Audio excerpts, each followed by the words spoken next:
दोस्तों, ये कहानी बड़ी ही शिक्षाप्रद, महत्वपूर्ण और ज्ञानवर्धक है, तो कृपया कहानी के अंत तक हमारे साथ में बने रहना। दोस्तों, एक बार की बात है, एक गांव के पास जंगल की तरफ डाकुओं का एक झुंड रहता था। उन डाकुओं का सरदार साधु के भेष में रहता था। वो लोग व्यापारियों, अमीरों और राहगीरों को लूटा करते थे और उनसे लूटा हुआ धन गरीबों में बांटते थे। अपने आसपास के गरीबों का ध्यान रखते थे। उन्हें लगता था कि राज्य में इन गरीबों को पूछने वाला कोई नहीं है। उन्हें राज्य की ओर से गरीबों के प्रति यह व्यवहार किसी विश्वासघात से कम नहीं प्रतीत होता था। और उनकी बात एक हद तक सही भी थी। जिस जंगल में वो लोग रहते थे वहां तक राज्य सुविधाएं नहीं पहुंच पाती थी, परंतु इस वजह से उसके मन में व्यापारियों और अमीर लोगों के प्रति नकारात्मक भाव भर गए थे। एक दिन कुछ व्यापारियों का झुंड राज्य की राजधानी में लगे व्यावसायिक मेले से लौट रहा था। उनके पास व्यवसाय से कमाया हुआ बहुत सारा धन था, परंतु उन्हें उस रास्ते और जंगल के बारे में पता नहीं था। वो चलते चलते वहां पहुंच गए जहां वो डाकू लोग रहते थे। सारे डाकुओं ने धीरे धीरे उन्हें चारों तरफ से घेर लिया और देखते ही देखते सारे व्यापारी डाकुओं के घेरे के अंदर आ गए। और फिर वो डाकू उन सभी व्यापारियों को डराने धमकाने लगे। तभी उन डाकुओं की नजरों से बचाकर एक व्यापारी अपने धन का थैला लेकर धीरे धीरे भागा।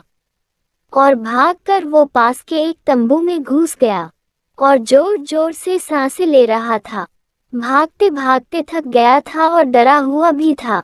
तभी उसने देखा कि उस तंबू के अंदर एक साधु माला जप रहा है। उसके हांफने की आवाज सुनकर साधु जप से उठा और उस व्यापारी से गुस्से में पूछा कि उसने उसके जप में विघ्न क्यों डाला, और आखिर उसने उसके तंबू में आने की हिम्मत कैसे की।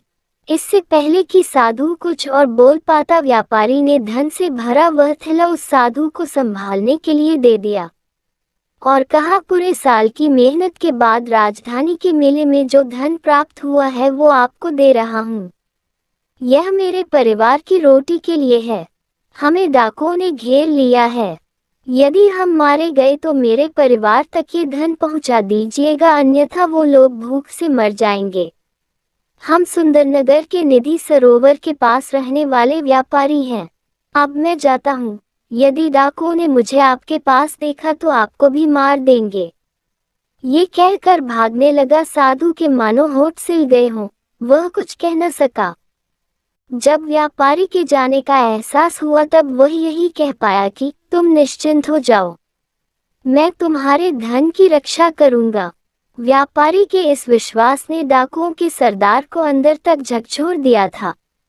वह ये सोचने पर मजबूर हो गया कि क्या राज्य की सुविधाएं उस जंगल में न पहुंच पाने की वजह से वह जिन लोगों को लूटता था वो गलत था, क्योंकि वो भी तो मेहनत से धन कमाया करते थे और उन्हें राज्य से ये धन प्राप्त तो नहीं होता था। इन सब बातों ने उन डाकुओं के सरदार को परेशान कर दिया। उसे ऐसा लगता था कि वो सही काम करता है, जबकि आज उसे अपने किए पर पछतावा हो रहा था। तभी उसे व्यापारियों के चीखने की आवाज आई।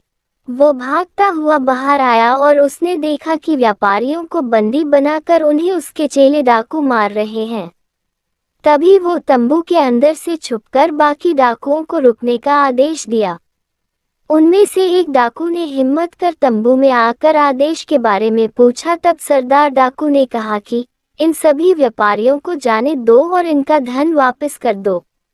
डाकू इस बात पर सहमत नहीं थे। उनके जीने खाने का यह एक स्रोत था। उस डाकू ने सरदार से कहा कि यदि यह गलत है तो हम आगे से मेहनत कर खाएंगे, परंतु अभी क्या खाएंगे और असहाय और वंचित लोगों को क्या खिलाएंगे। फिर सरदार ने कहा कि यदि ऐसी बात है तो लूट का आधा माल व्यापारियों को वापस कर दो और उन्हें जाने दो। इस पर सबकी सहमति बनी और व्यापारियों को आधा धन लौटा कर जाने की अनुमति दे दी गई। फिर हिम्मत कर व्यापारी अपना थैला लेने वापस तंबू में आया, और यह क्या, अपनी आंखों से सच्चाई देखकर वह स्तब्ध था। जिस साधु को उसने अपना थैला दिया था वह साधु तो डाकुओं की टोली का सरदार था। लूट के धन को वह दूसरे डाकुओं को बांट रहा था। ये सब देख व्यापारी वहां से निराश होकर वापस जाने लगा। वह मुड़ मुड़कर तंबू की तरफ देख रहा था और ठगा सा महसूस कर रहा था। मगर उस साधु ने व्यापारी को जाते देख लिया था और बाहर आकर उसने कहा, रुको, तुमने जो धन का थैला मुझे दिया था वह ज्यों की त्यों ही है। और साधु ने व्यापारी का धन से भरा थैला वापस कर दिया। अपने धन को सलामत देखकर व्यापारी खुशी से गदगद हो गया और साधु को दान देने की इच्छा जाहिर की। परंतु साधु ने मना कर दिया और हाथ जोड़कर नमस्कार कर तंबू की ओर चला गया। व्यापारियों का झुंड भी खुशी खुशी अपने सुंदरनगर की ओर चल पड़ा। जब सरदार तंबू में वापस लौटा तब वहां बैठे अन्य डाकुओं ने सरदार से पूछा कि हाथ में आए धन को इस प्रकार क्यों जाने दिया। तभी सरदार ने कहा, व्यापारी मुझे भगवान का भक्त जानकर भरोसे के साथ थैला दे गया था, उसी कर्तव्य भाव से मैंने उसके थैले को वापस दे दिया। किसी के विश्वास को तोड़ने से सच्चाई और ईमानदारी हमेशा के लिए शक के घेरे में आ जाती है। बिल्कुल वैसे ही जैसे राज्य की सुविधा यहाँ न पहुँच पाने की वजह से हमारा राज्य से विश्वास उठ गया और हम सच्चाई और ईमानदारी के रास्ते से भटक गए। परंतु आज व्यापारी की बात सुनकर एहसास हुआ कि हम राज्य की सुविधा यहाँ तक नहीं पहुँच पाने का दंड सच्चाई और ईमानदारी से धन प्राप्त कर रहे लोगों को उनका धन लूट कर देते हैं और यह गलत है। आज से हम सब मिलकर मेहनत करेंगे और अपने साथ साथ सभी वंचित लोगों की सहायता भी करेंगे। सब सरदार की बात से सहमत हुए और डकैती छोड़कर ईमानदारी से धन कमाने की प्रतिज्ञा ली।